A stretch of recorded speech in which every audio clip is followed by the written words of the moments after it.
ভোটে, সেই 17,000 vote ISF cover করে ভর্তুকি দিয়ে তারপরে 26,000 কত ভোটে আইএসএফ রেজাল্ট পেয়েছে, সার্টিফিকেট পেয়েছে। তাহলে এই 17,000 এর এই 26,000 তাহলে হচ্ছে কত? 43,000। 43 দুগুণে 86,000 এই ভাঙড়ের মানুষ গুনে গুনে থাপ্পড় মেরেছে টিএমসি বলে। বুঝতে পেরেছেন কিভাবে মেরেছে? একটা মেরে দুটো করে হাত, তাহলে দুটো করে থাপ্পড় বললি 43 দুগুণে 86,000 হচ্ছে। এই 86,000 থাপ্পড় খেয়েও এখনো বলছে আমরা ভাঙড়ের উন্নয়ন করব এবং ভাঙড়ে আমরা রাজনীতি করে জিতবো, না দাঁড়াবো। এটা ভাবা যায়? আমি অনুরোধ করে বলবো যারা টিএমসি কর্মী তাদেরকে যে আপনারা ভোট আইএসএফকে দিতে হবে না, কিন্তু টিএমসি থেকে সরে যান। কারণ আপনাদেরকে ওই বলির পাটা একদিন না একদিন হতে হবে। ও সবাইকে সামনে মেরে দিয়ে ও নিজে রাজ করবে, এরকম একটা পাওয়ার ও দেখাতে চাইছে।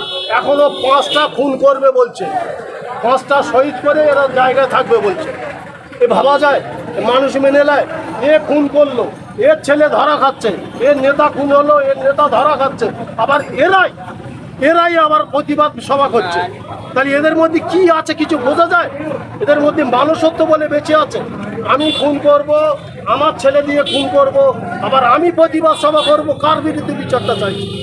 এসবগুলো মানা যায় না। এর জন্য একটা ছেলে খেলা করছে, এর কোনো ভিত্তি নেই, এর কোনো কথার মতলবই নেই। এই হচ্ছে ব্যাপার। আমার নাম আলাউদ্দিন মোল্লা।